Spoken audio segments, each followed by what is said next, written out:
Biz bugün axmaq, gic, kütbeyin, səfih kölgəsini açırıq. Və dərhal sual: kim tupoy? Axmaq adamlara əsəbləşir. Düzünü deyin, olur da belə bir şeylər. Məsələn, banka gedirsən, qarşında elə bir əməkdaş çıxır ki, içində qaynayır. Deyəsən ki, bundan tupoy, bundan axmağını gətizdirib otuzdıra bilmirdiniz. Yaxud da tanışların içində biri ilə danışır ki, düşünürsən ki, yox, bu giclik levelinin ən pik nöqtəsini yaşayır da. Amma indi diqqət edin, bax o axmaqlar, gülünclər, bunu necə anlamır dediklərimiz hamısı sizin kölgənizdir. Sizi addım-addım izləyir. Hər dəfə kimisə axmaq adlandıranda əslində öz kölgənizlə qarşılaşırsınız. Bir tanışım deyir ki, getdim görüşə, hamısı bir-birindən tupoy, söhbət yoxdur, maraq yoxdur, darıxdırıcıdır. Hamı eyni tip, o axmaq olmasa da mütləq ki, boş-boğaz çıxacaq. Və mən ona deyirəm, sən özündəki axmağı tanıyırsan, görürsən. Bu yerdə adətən pavizə olur. Ona görə də indi baxaq, axmaq kimdir əslində? Kim bu obrazın arxasında gizlənir? Soruşanlar ki, bəs axmaq kimdir?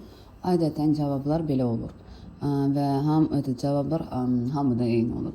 Axmaq gicdir, dar düşüncəlidir, sadəlövhdür, heç nə alınmır, başa düşmürəm vəziyyətindədir. Yəni, qısası bizdən fərqlidir. Və bax, buradan dərhal görünür ayrılıq hissi. Demək olar ki, bütün kölgələrdə bu element var. Mən başqayım.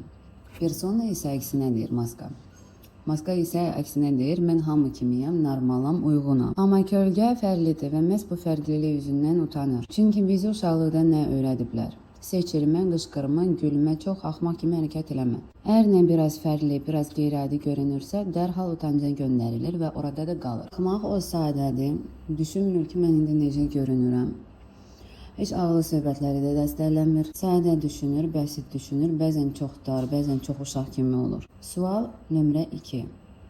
Sən həm ağıllısan, həm təhsillisən, həm də öz işində peşəkarsan, amma yenə də içində qorxu var. Birdən gülünç görünərəm, birdən axmaq təsir bağışlayaram. Olurmu belə?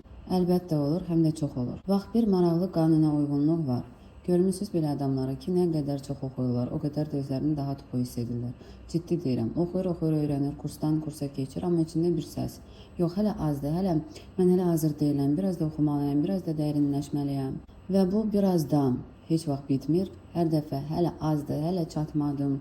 Beləcə bir ömürlük tələbə rejimi. Amma var ki, belə bir insanlar, bir başqa bir növ, 2 kitab oxuyub, artıq ekspertdir. Kurs açır, webinar satır, mən həyat coacham deyir və sən baxırsan deyirsən ki, dayan, bu nə danışır axı? İçində elə bir hiss yaranır ki, bu axı boş-boş danışır, mən isə neçə ildə oxuyuram, niyə məni dinləmirlər? Tanış gəlir, əgər sən psixoloqsansa ya da olmağa hazırlaşırsansa, bax, çox kimin bu səhnə sənlidir də, yəni bu sənə aiddir. 15 diplom, 154 kitab, amma praktika 0. Praktika bərabərdir qorxu.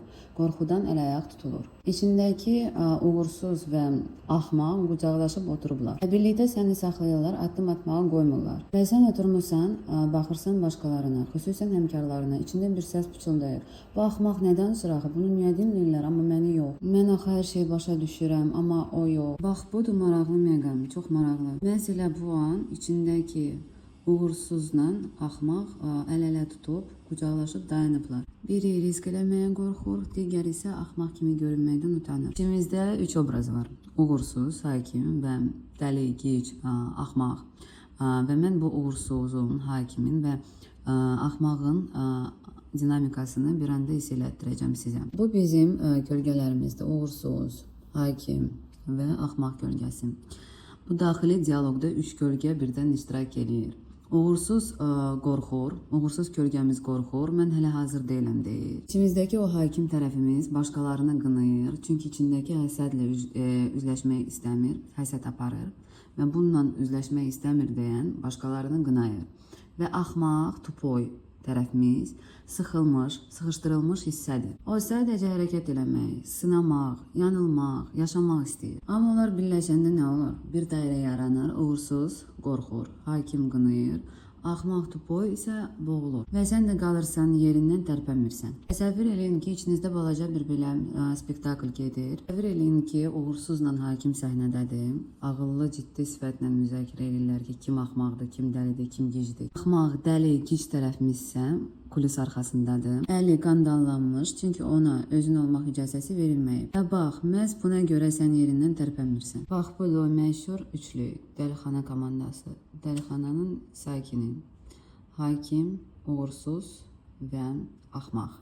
Ümumiyyətlə insanlar deyir ki, kim nə qədər tupoyduysa o qədər də rahat yaşayır. Görmüşük də ağıldan nə qədər bəla gəlib. Amma yox, bəla ağıldan deyil.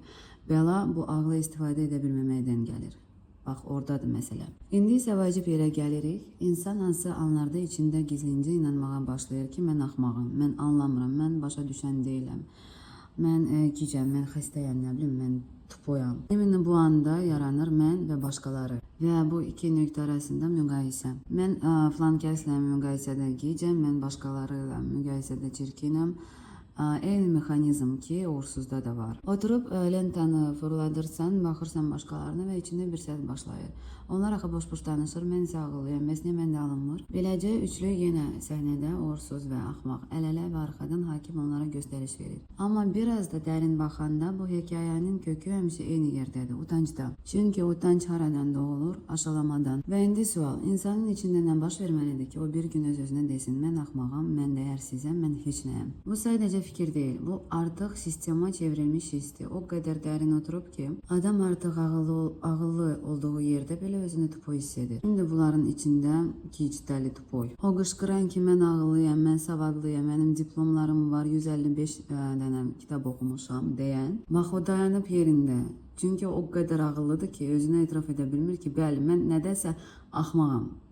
Mən nəysə anlamıram. Budur tupoy, yoxsa hamı gülüb, bu nə axmaqdır dediyi. Bax, məncə bəlkə də o daha ağıllıdır. Bəli, bəlkə də hər sayədə ağıllıdır. Çünki o qorxmur axmaq, səhv edən, çaşan görünməkdən. O axmaq olmağa icazə verir özünə və buna görə də inkişaf edir. O ağıllı isə diplomları ilə divar hörür. Amma o divarın o tayında artıq həyat gedir. Mən ağıllıyam, mən savadlıyam, baxın 15 diplomum var, sertifikatım, titulum var. Bəs əslində kimdir o? Məhz odur tupoy, axmaq. Çünki o səs-küylü mən ağıllıyamın altında bir qorxu yatır. Etiraf eləməkdən qorxur ki, bəli, mən nəyisə bilmirəm, nəyisə anlamıram, səhv edirəm, ilişmişəm. Qorxur görməkdən ki, mən hərəkətsizəm. Artıq böyümür, çünki bütün enerjisini sübuta sərf edir. Mən artıq kifayət qədər ağıllıyam sübutuna bütün enerjisini sərf edir. Axmaq dediyimiz var, hamının axmaq dediyi. Bax, o çox vaxt daha ağıllıdır.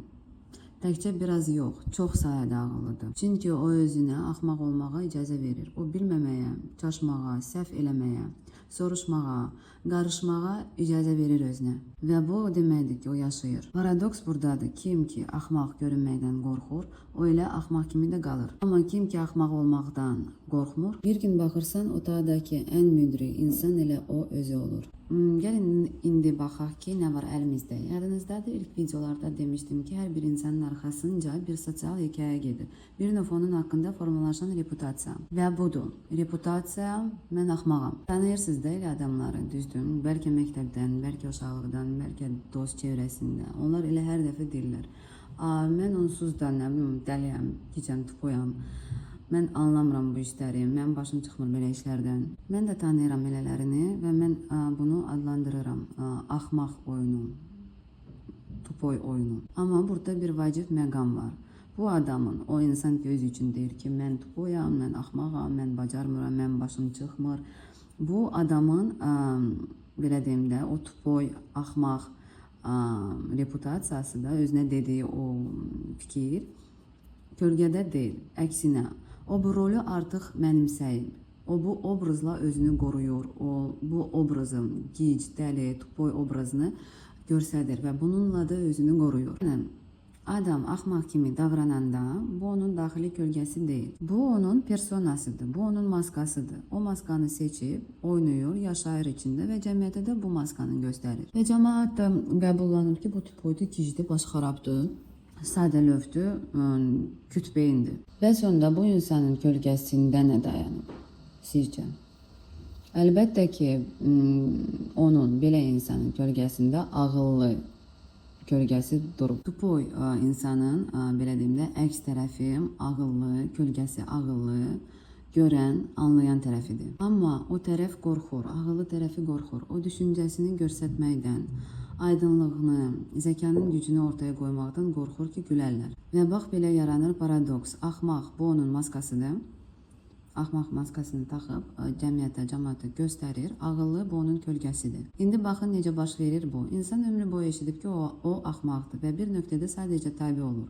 Deyir, yaxşı, deməli mən axmağam, qoy elə də olsun. Və elə bu rolu da özünə geyinir, maska kimi taxır, gülür, zarafat edir, özünü ələ salır, amma içində təhqir, utanc, acı. Bu his hardan doğulur? Məhz o cümlələrdən. Sən heç kimsən, sənin adın yoxdur. Sən heç nə bilmirsən, sən heç nə bacarmırsan, sən anlamırsan. Bu işara, sən aram. Bax, elə buradan yaranır özün olmaqdan utanmaq. Elə burada insan ilk dəfə qərar verir. Qoy mən özümü axmaq adlandırım, yoxsa siz məni adlandırarsınız. Soruşanda ki, bəs kimdir axmaq? Adətən cavab beyin olur. Axmaq odur ki, heç nə bilmir, bacarmır, anlamır, öyrənmək də istəmir. Dəlili, yəni özü axmaq kimi aparmaq, gic kimi, tupoy kimi görünmək, qorunma mexanizmidir sadəcə. İnsan sadəcə beləliklə özünü utancdan qoruyur. Qorunma mexanizmidir. Bu o deməkdir ki, insan bəzən axmaq, dəli, tupoy kimi görünməyi qəsdən seçir. Çünki bu yolla özünü daha dərin ağrıdan, utancdan qoruyur. Məsələn, əgər sən uşaqlıqdan eşitmirsən ki, sən heç nə bilmirsən, sən bacarmırsan, səndən adam çıxmaz, onda içində çox güclü bir utanc və təhqir hissi yaranır. Bu qədər ağrılı olur ki, bir vaxtdan sonra sən artıq özünə o rolə salırsan, bəli mən axmağam, mən eləyəm və bu anda sanki nəzarəti öz əlinə alırsan. Artıq səni təhqir etmirlər, sən özünü təhqir edirsən. Və bu qəribə səslənsə də daxili təhlükəsizlik formasıdır. Çünki beləliklə sən deyirsən, əgər mən özümü axmaq adlandırıramsa, onda başqası məni bu sözlə vura bilməz. Yəni, gic olmaq, axmaq olmaq, tupoy olmaq burada yıxılmaq yox, yıxılmaq kimi deyil.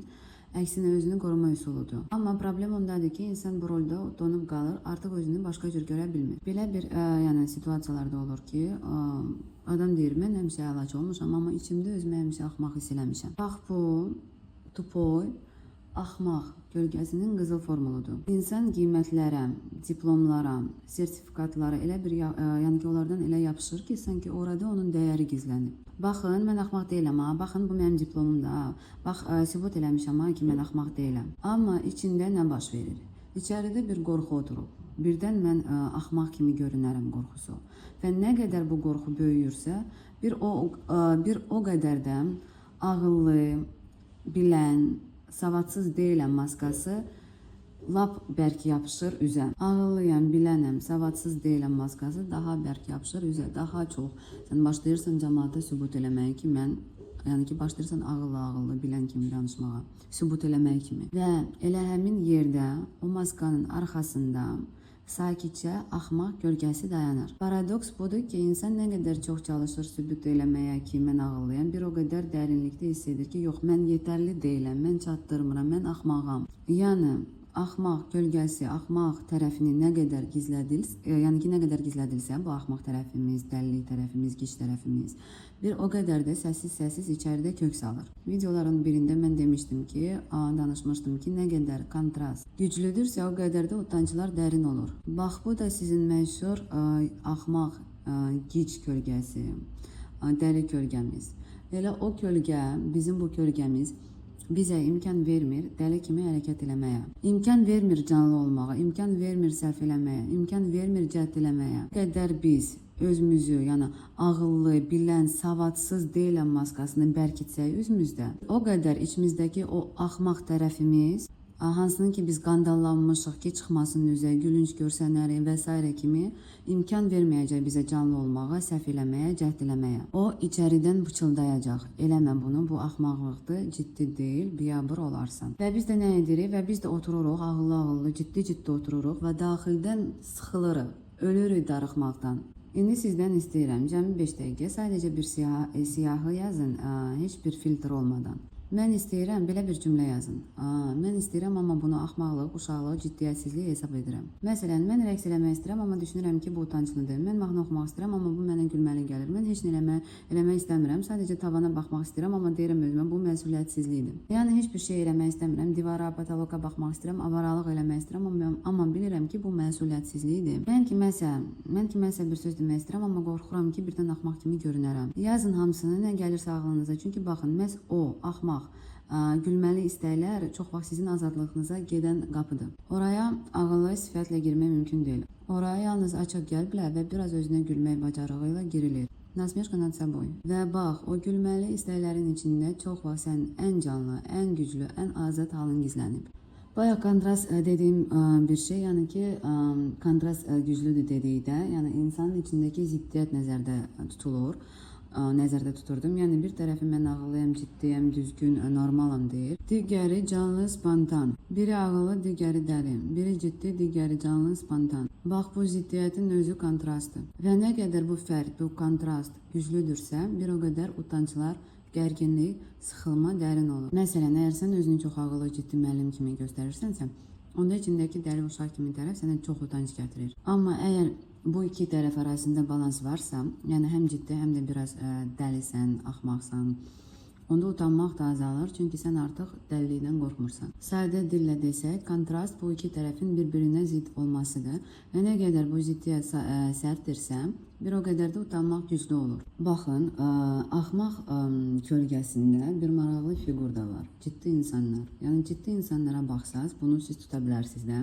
İnsanların üzünə baxanda o belə həmişə vacibli görsənirlər. Üzü daş kimi, dodaqları sıxılmış tiplər var. Bax, ən çox gülməli görünməkdən qorxan da məhz bunlardır. Belə bilirsiniz, ciddi, içindəki hər şeyi qaydaya salıbmışlar kimi, hər şey mənalı, hər şey ölçülü, vacib, yəni ki, tiplər ən çox gülməli görünməkdən qorxan da məhz bunlardır da, biləsiz yəni. Bu tiplərdir. Və ən maraqlısı da, bəli, ən çox gülməli görünməkdən qorxan da məhz bunlardır. Bayaqki tapşırığı dedim, 5 dəqiqə yazın. Yazın nə istəmişsiniz, amma düşünmüsünüz ki, bu uşaq işidir, dəllidir, axmaqlıqdır. Bu mənə yaraşmaz, axı mən ciddiyəm. Bax, məhz onlar işlərində belə deyirlər, o ciddi insanlar var. Hə, istəyirəm, amma 30-u keçmişəm. İndi belə uşaq kimi şey eləmək axmaqlıqdır, 30-u çünki keçmişəm. Amma bu möhtəşəmdir, əsl dönüş nöqtəsidir. Çünki bax, bu o andır ki, sən içindəki uşağı yenidən oyadırsan və bu zəiflik yox, gücdür. Bu, ay gülərlər mənə qorxusunun qırıldığı yerdir. Mənim üçün heç nə belə insanlar, adamlar kosmosdur. Nadir rast gəlinən, amma ən canlı, ən gerçək insanlar. Onlar qorxmurlar gülməli, yöndəmsiz, dəli olmağa. Çünki bilirlər, məhz o anda həyat başlayır. Bax, burada söhbət təkcə əylənməkdən, gülməkdən getmir. Yox, söhbət həyatı hiss eləməkdən gedir. Bu, gülməli istəklər təkcə rəqs eləmək, TikTok çəkmək deyil. Bu, özünü ifadə eləməkdir. Məsələn, fikirlərini açıq demək, sosial şəbəkədə öz fikrini bölüşmək, parlaq geyinmək, flirt eləmək, küçədə mahnı oxumaq, ananla bir evdə yaşamaq, kiməsə, yəni uşaq kimi suallar yağdırmaq, 25 yaş özündən cavan sevgili tapmaq, bəli, niyə də yox. 40 yaşında peşə dəyişmək, heç nə eləmədən sadəcə musiqiyə dinləmək və ya sadəcə açıq-açıq meditasiya eləmək. Bəli, bu elədiklərin kiməsə belə gələcək, axmaqdır, gülüncdür, bu yaşda sənə yaraşmaz. Kimsə isə deyəcək ki, sən supersən, bu insan superdir. Bax, belə yaşamaq lazımdır. Birinə nifrət dolu gələcəksən. O birinə görə ilham verici. Və əslində bu qədər sadədir. İstəyirsən, deməli səndə var. İçindən gəlib, deməli bu sənin enerjindir. Bəzən fikir vermişsiniz, ağıllı qız personası, maskası o dəqiqə çıxır səhnəyə. Yox, inciyib ağlamaq axı ağıllı adam işi deyil. Ay insan övladı. Sən incimisən. Bura ağıllı və ya ağılsız məsələsi deyil də burada.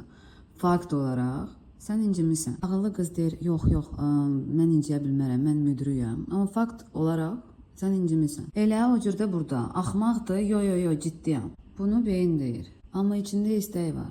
Və bu istək həyatın sənin qapını döyməyidir. Bax, burada təkcə mən TikTokda rəqs edirəm mövzusu deyil. Burada daha dərin şeylər var. Bəzən axmaqlıq dediyimiz şeyin altında tam başqa bir istək yatır. Məsələn, fikrini açıq demək, sosial şəbəkədə özünü göstərmək, rəqs eləmək, flirt eləmək, parlaq geyinmək, kimləsə zarafat eləmək, yaşına uyğun olmayan nəsə eləmək, 1000 dəfə sual vermək, musiqini naushnik taxmadan qulaq asmaq. Kiminsə fikrincə axmaq olacaqsınız, kiminsə fikrincə sizi ikona kimi qəbul edəcəklər.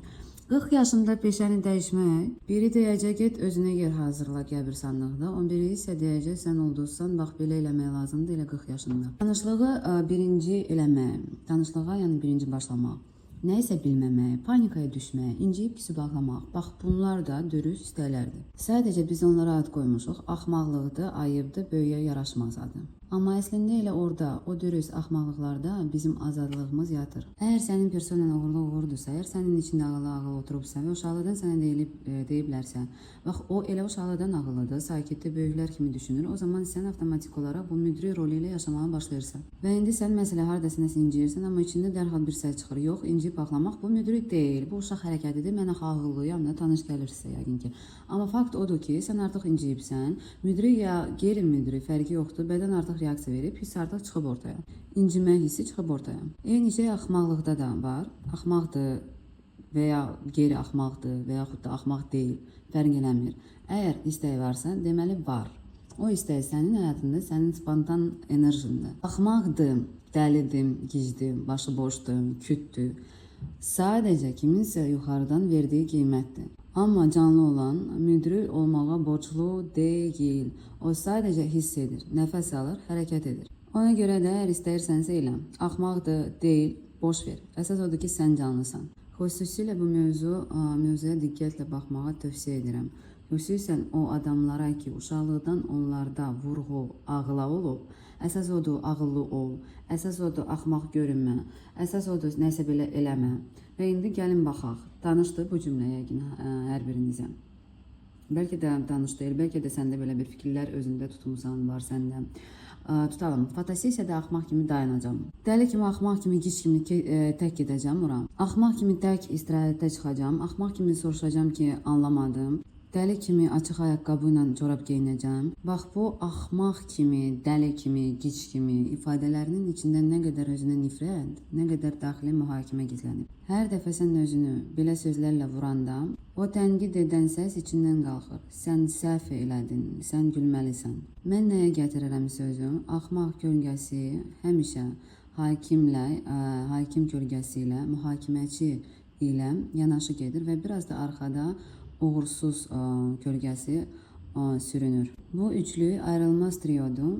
Axmaqlıq nəsə edir, sudya, hakim onu qiymətləndirir və uğursuz nəticədə əzab çəkir. Və salam, dairə bağlandı. Niyə ümumiyyətcə axmaq kölgəsindən danışıram? Çünki o hər kəsdə var. Kimdəsə az, kimdəsə çox, amma həmişə var. Bəzən o qırmızı dodaqlarda özünü göstərir. Bəzən bu cümlədə. Mən dəliyəm ki, ora tək gedim. Bəzən birini birinci dəfə görüşə çağırmaq istəyində, bəzən sadəcə hamı kimi yox, öz axarınla yaşamaqda. Və var elə insanlar ki, onlarda axmaqlıq kökündə, elə kökündə, iç sisteminin özəyində oturub. Və əgər sən belə insanlara rastlaşmısansa, bu insanları səhv salmaq mümkün deyil. Onlar yüngüllüklə yaşayırlar, açıq qəlblə. Amma bütün ciddi adamlarda qıcıq yaradırlar. Ona görə deyirəm ki, hansısa bir fikir uydur və dəli bir şey et. Bəli, elə bir şey ki, içindən səs gəlsin. Yox, bu axmaqlıqdır, bu mənə yaraşmaz, yaşıma uyğun deyil, statusuma uyğun deyil. Bax, budur sənin praktikan, sənin ev tapşırığın. Siyahın var. İndi qalır tək bir şey elə. İndi sənin işin dəli, axmaq, mənası şeylər eləməkdir. Bəli, tam ciddi deyirəm, müntəzəm axmaqlıqlardır. Elə biraz gülməli, biraz utanc verici, biraz bu mən deyiləm, bu mən deyil havasında olan şeylər. Çünki məhz orada azadlıq başlayır. Məsələn, rəqs elə heç ritm tutmasan da, səhər güzgüyə bax, özünə sən dəlisən, amma gözəlsəndir. Yaz kiməsə salam, mən sadəcə salam demək istədim və qaç. Əsas məsələ, əsas qayda, bunu ciddiyə alma. Bu məşqdir, ruh üçün idmandır. Bədən üçün fitness varsa, bu da şüur üçün axmaqlıq fitnessidir. Elə et ki, içindəki ciddi adam əsəbləşsin, dayan, bu gülüncdür, desin və sən cavab ver. Bəli, məhz buna görə də bunu edirəm. Təsəvvür elə ki, sən ömrün boyu bir qutunun içində yaşamısan, orada hər şey rahatdır, tanışdır, təhlükəsizdir. Bilirdin harası yuxarıda, harası aşağıdır, divarın hardadır, sərhədlərin hardadır. Hətta özün haqqında, dünya haqqında, insanlar haqqında doğru hesab etdiyin fikirlərin də oradadır. Yəni qısa, hər şey qaydasında və biraz darıxdırıcı. Və bir gün hiss edirsən ki, nə isə dəyişir, içində bir sıxıntı var, sığmırsan artıq o qutuya. Elə bir nəfəsin çatmır və deyirsən, bəsdir, mən artıq bu qutuda yaşamaq istəmirəm. Mən onu nəyəsə böyüyə, canlıya, nəfəs alan bir şeyə çevirmək istəyirəm. Və bax, buradan başlayır ən vacib hissə. Çünki qutudan çıxanda sən başqa ola bilərsən, bilirsən, tam fərqli. Əvvəlkinin əksi. Əvvəlkinin əksi, bəzən hətta uyğunsuz, məntiqsiz, amma diri. Və birdən anlayırsan ki, sən heç vaxt qutu olmamısan. Sən o hüdudları aşan, kənara çıxan, nəfəs alan varlıqsan. Sadəcə indi o divarları biraz sirkələməyin vaxtıdır. Mənim bir tanışım var, ona sual edirəm, soruşuram ki, bəs sən hansı dəlilikləri, dırnaqarası axmaqlıqları, axmaq şeyləri eləyirsən? O deyir ki, mənim həyatım onlardan tam ibarətdir və mən deyir, onları dəlilər kimi sevirəm, o axmaq hərəkətləri. Dəli sov, dəli, utanç verici. Deyir, bu axmaq hərəkətləri mütəmadi eləyirəm. Həvəsdən, ürəkdən, bəzən lap təmtəraqlı şəkildə edirəm mən bunu. İstəyirsən ağaca çıxasan, çıx. İstəyirsən tam dəli kimi bir fotosesiya eləyəsən, elə. Küçədə oxumaq istəyirsən, oxu. Liftdə rəqs eləmək istəyirsən, rəqs elə. Bax, orada həyat var. Orada sevincin özü var, yəni mən varam. Əslində, düşünəndə həyatın ən canlı, ən şirin anları həmin o ayıb, ciddi deyil, uşaqlıq eləmə deyilən şeylərdədir axı. O yerlərdə nə göstərmək, nə sübut eləmək var. Orada sadəcə sən varsan, gülən, oynayan, nəfəs alan. Bax, biz indi nəyi anladıq?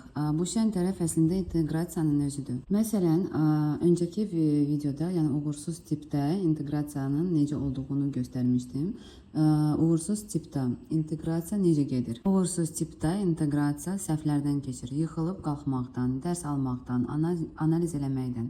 Orada ciddilik çoxdur, düşünmək, dərd eləmək çoxdur. Amma axmaq tipində tam əksi. Axmaq tipinin inteqrasiyası oyunla, gülüşlə, özünə axmaq olmağa icazə verməklə gedir. Bu daha canlıdır, daha spontan, daha açıq. Axmaq tipinin enerjisi niyə də yox enerjisidir? Yəni, axmaq tipinin enerjisi axmaqlıq kölgəsində niyə də yox enerjisidir. Azadlıq, yüngüllük, rahatlıq enerjisi. Uğursuz deyir, səhv elədim, eybi yox, qalxaram, yenə də cəhd edərəm. Axmaq isə deyir, mən sadəcə istəyirəm, gedim, eləyim, necə olacaqsa elə də olsun. Fərq bundadır, uğursuzluq səhvləri qəbul eləməklə sağalır, amma dəlilik, axmaqlıq, kütbeyinlilik oynamağa icazə verməli.